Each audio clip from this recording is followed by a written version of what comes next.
Previously on Two Up and Overloaded, we've come to central Bali, the heart of it all. Every tourist who ever comes here passes through the city of Ubud, and you don't go to Ubud without going to the sacred monkey forest.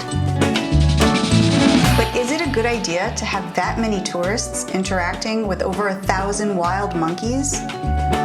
We were about to discover that sometimes it's hard for humans and nature to coexist. He wants your backpack. Let's go. No.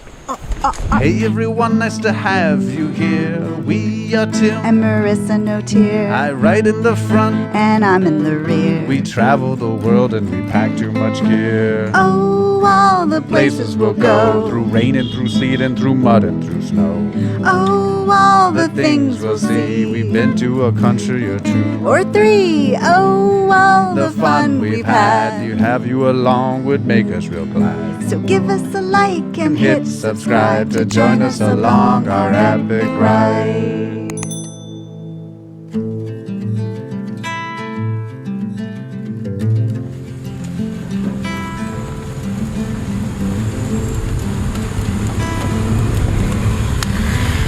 Thank goodness for zip ties. Yeah, for a useless life. Our motorcycle is pretty much just zip tied together at this point. So we're riding along on Dorco. Yes. New clutch, new Yeah. kidney, if you will, in the motorcycle anatomy. That's right. And Dorco is a Bajaj Pulsar 220. This is true. Kind of old. It's very old.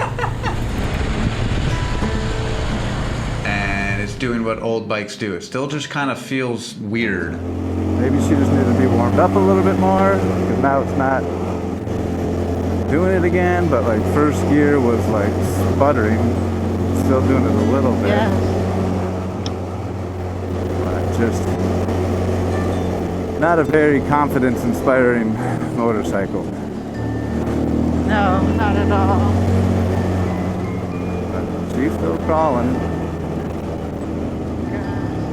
Sputtering. Maybe she just needed to be warmed up. Now she's not doing it. I mean, a certain amount of just acknowledgement needs to go out to say it's a 15-year-old bike. We've got it heavily, insanely loaded. Yeah. There's two of us. There's no business of us trying to make a 220 go up some of these Balinese hills so heavy as we are. But, you know, it's just disconcerting to know that you crank on the gas and it just feels a little weird. We do have to get all the way across Java again to get to Jakarta after a time on Bali. So I'm thinking of the future and how much that may suck, but we're in Bali. We're supposed Yes. to live in the present, right? That's right. Yeah, I haven't done that before. But that's alright. I think I'm in third gear now. So, second gear. I just wanted to see if it seemed to be alright. But yeah, I wanted to at least stop and get some new gas in her just because, you know, that sometimes helps, and I put in the good stuff, the blue stuff. Alright. The next gas station we go to, I'll just fill her up with some maps. Yeah, that's a good idea. Yeah.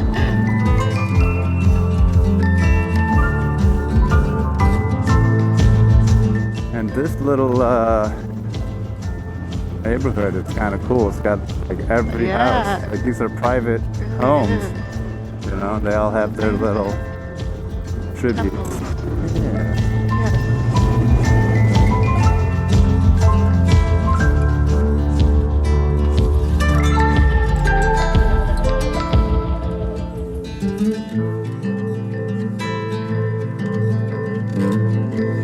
We need to get gas in the bike just to check and make sure that wasn't the problem. What do you think? No, it was not. That was not the problem. So we don't know what it was.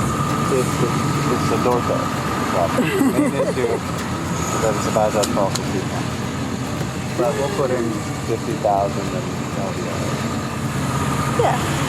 It's always good to top her up with top quality gas that they have here. Pertamax. What is your name? Nama? Omar. Nice to meet you, my friend. The blue stuff is the good stuff. And hopefully Torco chugs along some more. Good. Yep. Alright, let's see if that changed Torco's attitude. Everyone likes a good meal, right? Fancy food. Look at that. Look at What? Well, I can't even stop it. It's like KTM 1190. Wow. You guys are in Bali. Prima Max, folks. Get the quality gas. Yeah, this thing turned into a BMW 1200. It's Beamer blue. Yeah, it is. Yeah. All right. Problem solved. Damn, that blue stuff is some go-go juice. Is it literally blue? I think so, yeah. Wow, okay. It's Yeah, the you got Max. your yellow is Right. Petronas, and then Petronas Max is blue, and the regular stuff is red.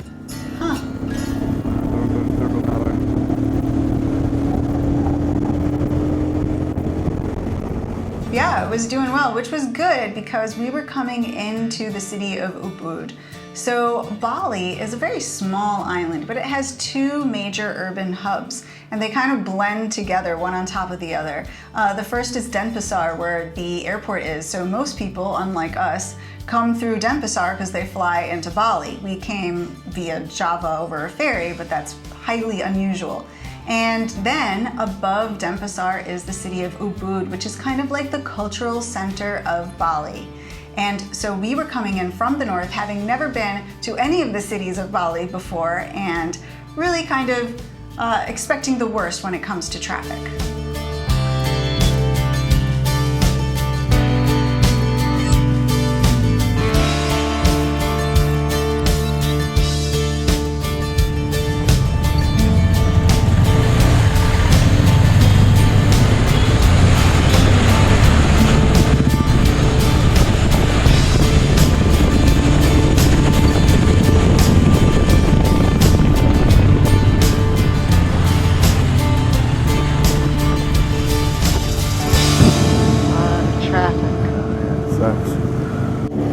We just talked about how the traffic is not nearly as bad. I think I jinxed us. Yeah. Definitely don't want to have to come into this again tomorrow. Or leave out of this after we go. Like I don't know if there's a good way out, but As we're going through traffic, it's stalling out every once in a while, which is, more of the same of, just like, this is not a very awe-inspiring motorcycle. Yeah. But, so that gas wasn't the magic It solution. wasn't the end all be all. Neither was the new clutch. Neither were all the new spokes we put on it. Darko. Neither was, like what really needs is a whole body transplant. Just if it could just turn into like a KTM 1190. Oh, that'd be perfect. That'd be nice. That'd be nice. Maybe a 790. I don't want to be greedy. Yeah. I mean, as long as we're moving a little, like the bike doesn't die. But I don't know why it keeps stalling when we're going so slow. Yeah. Oh, no. We were trying to get to Monkey Forest, and then later that night the plan was to go to Hoel's to relax and catch up and get to know all these fascinating stories from this kid we just met. I was concerned though that we wouldn't even make it to Hoel's because the bike was just stalling out, and I was getting really concerned. Like his place was outside of the city a little bit, and we were already in the heart of it. I thought, oh gosh, are we going to be able to make it over there? Well, if we couldn't make it there, oh well.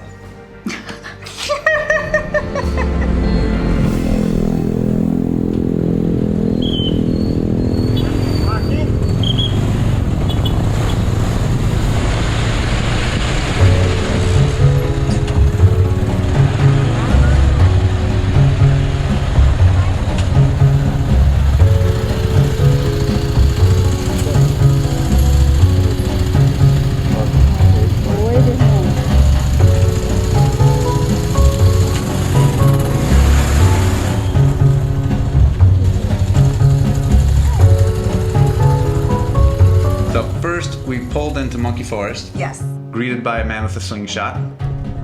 I'm gonna back up right there. Yeah, all right, I want you off. Yep, I will. I'm gonna back up. All right, get up, 1, 2, 3. Yes, so there's like a special motorcycle parking area, and you know, there usually is, but this place, it was particularly important because monkeys, this is the sacred monkey forest after all, are everywhere, and they do like to really mess with motorcycles. Yeah.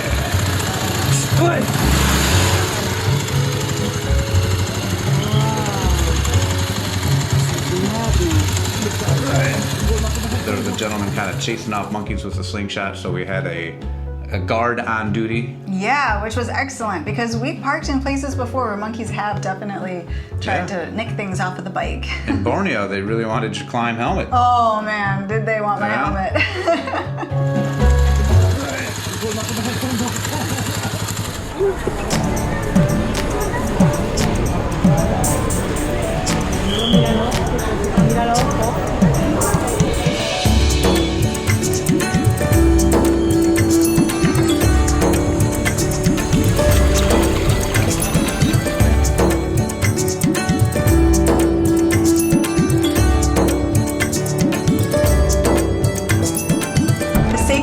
Forest Sanctuary is home to over 1,260 long-tailed macaques who are considered sacred by the local Balinese people.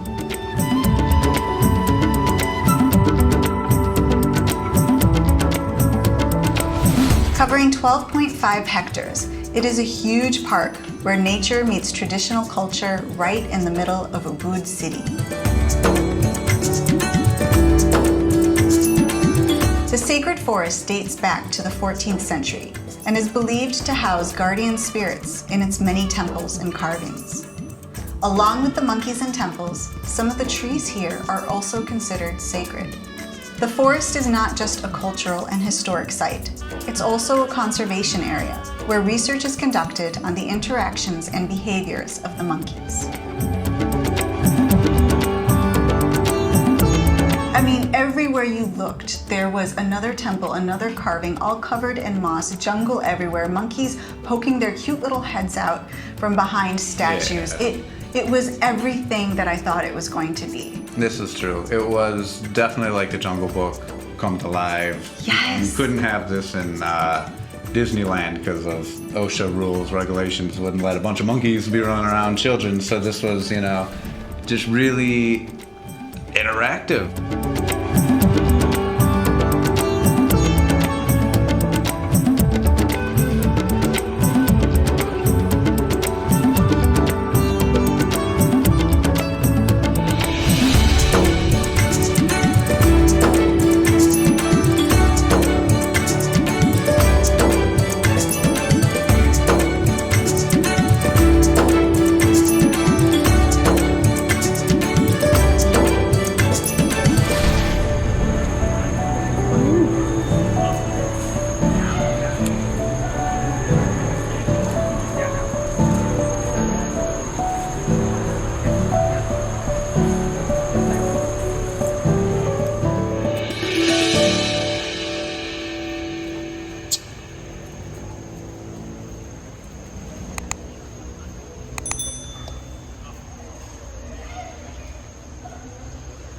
We are at a monkey temple. There's a bunch of little monkeys running around this Yes. awesome temple. This is like the Jungle Book, but come alive. This is so true. I mean, if you look over here, there's the little monkeys, and it's absolutely beautiful. And then guys focus on your phone. Oh God, I know. No, no, no.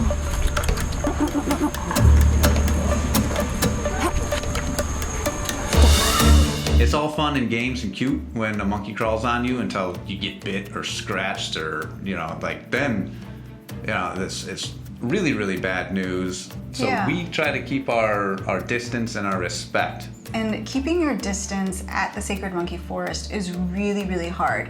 There are some cons to having monkeys everywhere. I can understand that traditionally the monkeys and the people coexisted in a very natural way. But these days, the monkeys just want to get into your bags. They are interested in getting your snacks, in getting whatever they can that's shiny. They want to steal things from you. And we saw many, many monkeys there, going into people's belongings, climbing on the people to get into their backpacks and their purses, grabbing out bags of chips, bags of other food. There was garbage littered everywhere. We saw monkeys going through the garbage. Yeah. And that was a little distressing. And they were even going after your fake flowers, your famous fake flowers on your back. Oh my gosh, it was so scary. I was getting stalked by monkeys because of those flowers on my backpack. I mean, they didn't know what to make of those flowers, but they wanted them so badly. And it's like connected to me. I didn't know what to do.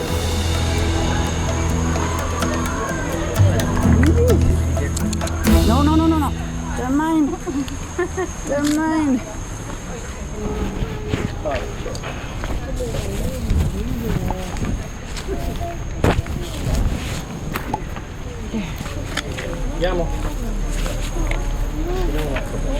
That's better.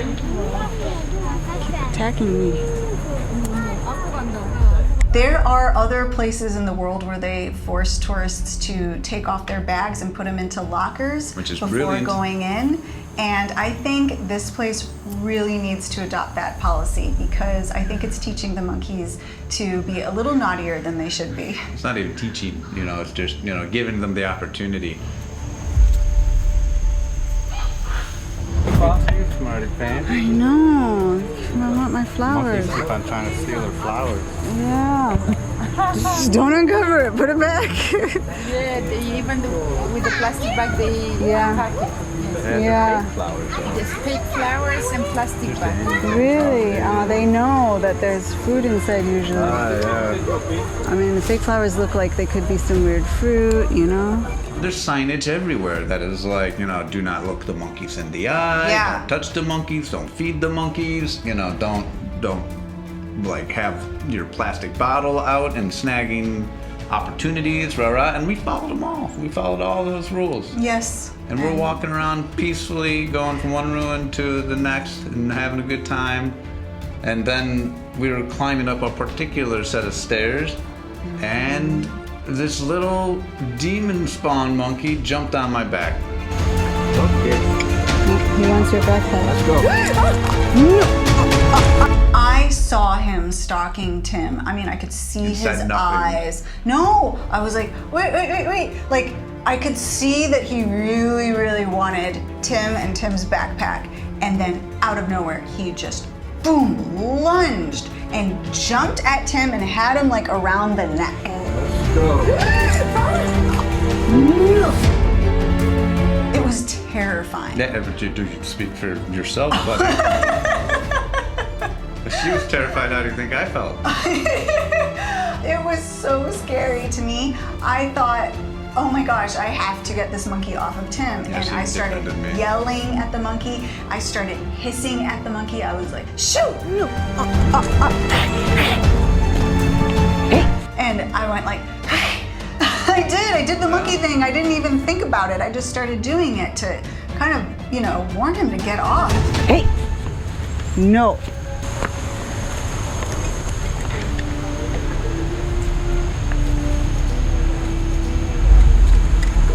Jeez. Don't go that way. Oi.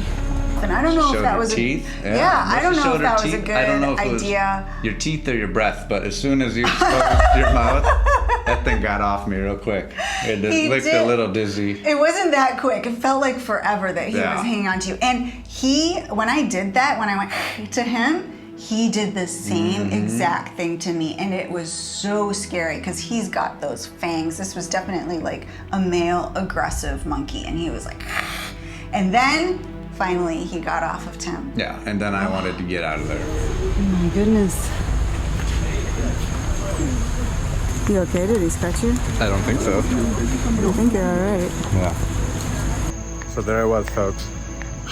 Minding my own business. Walking through Monkey Town. Following all the guidelines. Yeah. And monkey attack. Yeah. Fangs Grabbed drawn. on to Tim on the back and went. I was gonna be a vampire monkey, but Marissa saved me. She said, "No, monkey, no." I grabbed him. She did. She touched didn't it. like that, and he went. That's breaking protocol. You're not supposed to touch the monkeys. He was grabbing onto my husband. I'm going to protect I don't Tim. hear that often. I'm her husband. That's news to me, folks. But yeah, scary times. We lived. If you ever do go to the sacred monkey forest, just take off your backpack because that will save you a whole lot of headache and trouble. Yeah, don't bring anything that's brightly colored. Yeah. Just stay very neutral, no bags, no nothing. Overall, I had a fantastic time at the Sacred Monkey Forest, but it was a bit tainted by that experience, and if I were to ever go back, I would be sure to not bring in any bag. Yeah, there isn't necessarily a real way to avoid them, but I do really wish that the park would limit the amount of bags that people bring in. When we went to Borneo, and we have our Borneo tours, and it's awesome, and it's 4 days of riding on a motorcycle. There's a 5th day you can ride to some awesome places, but then we go see orangutans and other monkeys, proboscis monkeys, and there's at these platforms, and they make you take your backpack off because they're like, the monkeys will mess with you, and we don't want monkeys messing with people, and we don't want people messing with monkeys. And it's like, that's right. That's brilliant. No water bottles are allowed inside, and not even a camera bag. You have to take your camera out of the bag. Everything, Yeah, and so- I think that's a great way of doing it. But speaking of our Borneo tours, Is this a segue? Are we in the middle of a segue? we are in the middle of a segue. Whoa. We would like you to check out this little preview of what those motorcycle Borneo tours are like, and if you would like to sign up, we'll give the link in the description below. What? Around the world. Crazy. 2 for 1. Program finished. Looking for the ultimate adventure and escape? Join your 2 favorite YouTube content creators on a motorcycle adventure across Sabah, Borneo. Where is Borneo? It's a faraway island full of orangutans, pygmy elephants, jungles, beaches, and twisty mountain roads through stunning natural beauty. Adventure with us for 10 days, 9 nights, either solo on a motorcycle or 2 up with the love of your life, and create memories that will last a lifetime.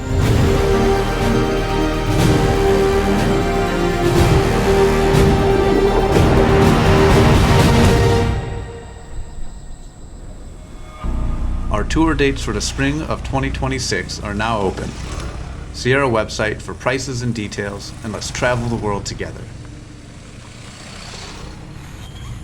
And you have the ticket. Yeah. All right, so we are done with the monkey forest, and now we are going to head to someone's house that we met. His name is Joel, and he has actually traveled on a motorcycle before. He's from Mexico. Traveled all throughout Europe with a dog. Very cool. Alright, we are exiting the monkey forest. Yes. It was very cool. Yeah, it was really fun. It did have its one scary moment. Yeah, I got jumped by a monkey. There was a lot of people doing some weird stuff, and I know when you're a tourist, and we fall into it too, You know, but there's some really risky stuff, like having the monkeys climb on you. It's all fun and it's cute, and we're not the moral police by any means, but it's all, how do they say it, fun and games until it's not. And Right. you know, then you're bit. It's and just that like sucks. how they used to feed the bears. I mean, monkeys aren't bears. Monkeys can be very dangerous, and their bites can be super infectious. They used to feed the bears at the national parks in the U.S. until the bears started getting used to the food from people and started becoming very dangerous. So we don't want that same thing to happen here. So as we headed out of the Sacred Monkey Forest, we got on the motorcycle, and it is located right in the middle of the city of Ubud. So we had to get through the congestion of Ubud once again. Yeah. There's all the little monkeys.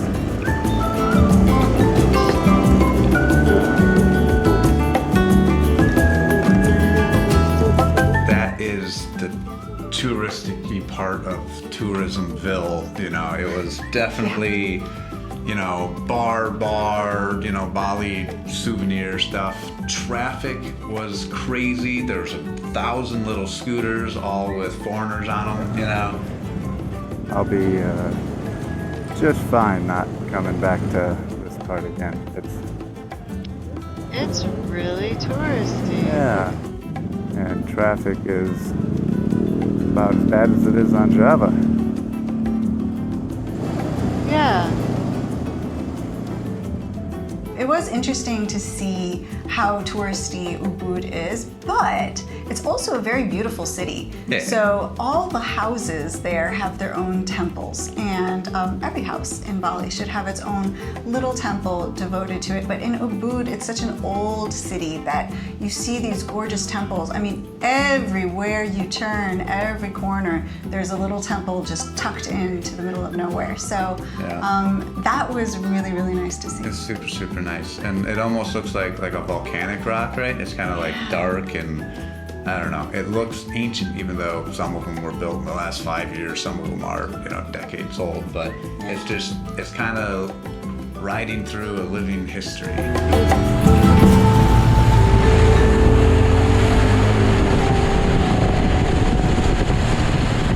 Eventually, we did arrive at Hoel's house. Yeah.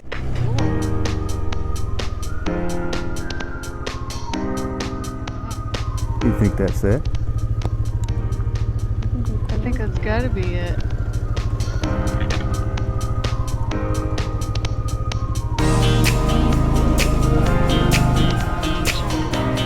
Well, you want to confirm our suspicions before I do anything crazy? It was amazing. Yeah.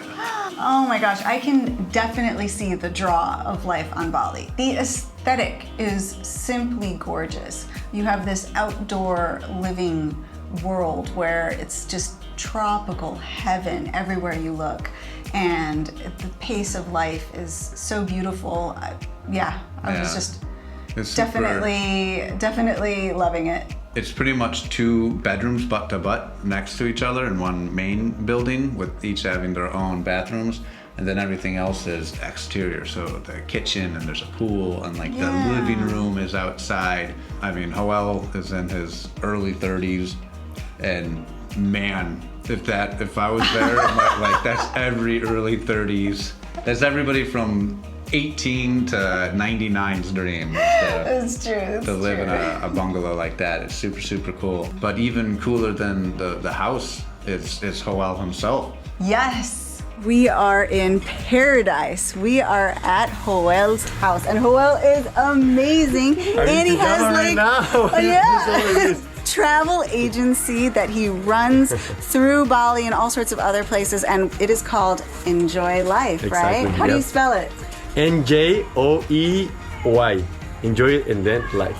And we're going to put the link to that in the description below, because the adventures that he's had out here are amazing. But not just that, Hoel has ridden a motorcycle all across Europe and North America with a dog It is A so Mexican cool. dog. Yeah, On the he's street. Mexican, and he got a Mexican dog, and is riding a motorcycle all over the world with this setup. Like, oh, it's amazing. He's had such incredible adventures, and we've had such a good time just talking about everything. I love it. Adventures. So we're starting our own little Horizons Unlimited club. Cool, New so lifelong cool. You have- friends. You're too You have a kind. home here, you know that? You are too kind. You are too Thank kind. you. Ah. But it was fascinating to hear all of his stories and also very, very inspiring for us.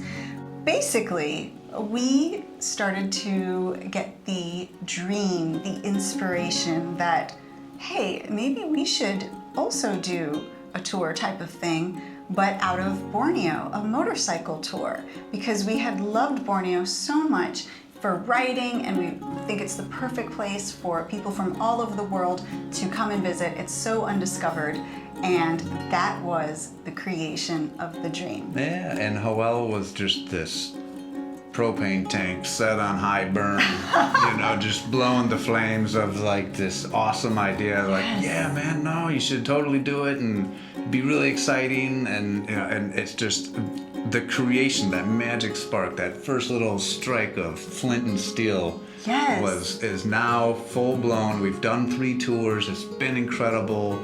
We plan on doing more year after year, expanding into other countries like Thailand and the continent of Africa, and like it's just unlimited. It and is. It is all because Hoel decided to pull over and stop and talk to us about our Moscow Moto luggage Yeah, on isn't the that side of a crazy? hill. Yeah.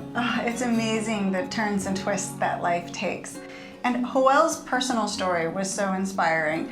He's Mexican originally, also Mexican-American now, but, coming from Juarez and just, an average guy, and created this incredible life for himself and bringing people from all over the world to enjoy the beauty of Bali. I mean, how wonderful is that? Yeah, and speaking of enjoy, he calls it Yes. enjoy. That's right. And so, definitely check them out on our tours. We do sometimes tell people, try to get here, early so that you can, catch up and your body can adjust to the time zones from jet lag.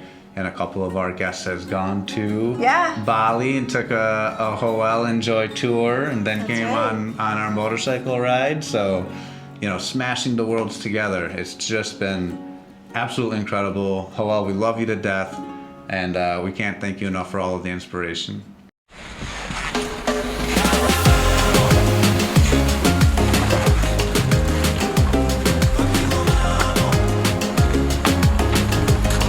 Good job. Yeah. Next time, as we explore Bali with Hoel, we delve into its true spirituality and get a special insider look into what it is that draws so many people to find themselves in the island of the gods.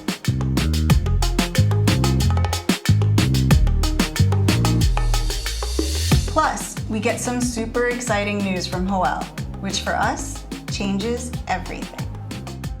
But that will all be in the next episode, and thank you guys so much for watching. If you liked this video, please give us a big thumbs up and hit the subscribe button below. Ding, ding.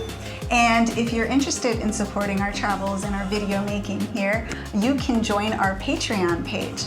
Just find it using the link in the description below, and if you join Patreon, you can, for as little as $1 a month, you can get some exclusive tiny little Marissa's Moments videos. You can get our videos early and some other really awesome perks. Yeah, ad-free videos. Yes. A little bit of behind the scenes from where we are, and postcards from us around the world. Oh yeah, that's right. And we want to thank everybody else on YouTube as well. Hit that subscribe, hit that like button, and we'd love to see you further down the road. And we'll be seeing you next time. Stay safe, everybody. Bye. Peace. And to be honest, like my precipitation. Nope, not Perception. Perception. Say that again.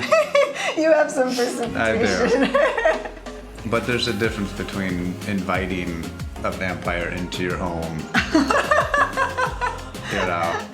You've said this before. Who invites vampires into They're their tricky. homes? They're like, hey, how are you? And you're like, oh, I'm pretty good. They're like, hey, can I come in? And you're like, yeah, sure, why not? You're right. Some vampires are tricky. That's just a fact that everyone knows. And just for all of our PETA animal lovers out there, which I am as well, he was shooting blanks. He didn't even have. No. They know the recoil and the movement of. So it's just kind of a scary thing for the monkeys. So they see the guy pull the thing back, and they run away. I'm sure they've been pegged in the butt a few times to learn that. But They had to learn it somehow. that's just true. But this gentleman didn't. He wasn't David and the mousing anything.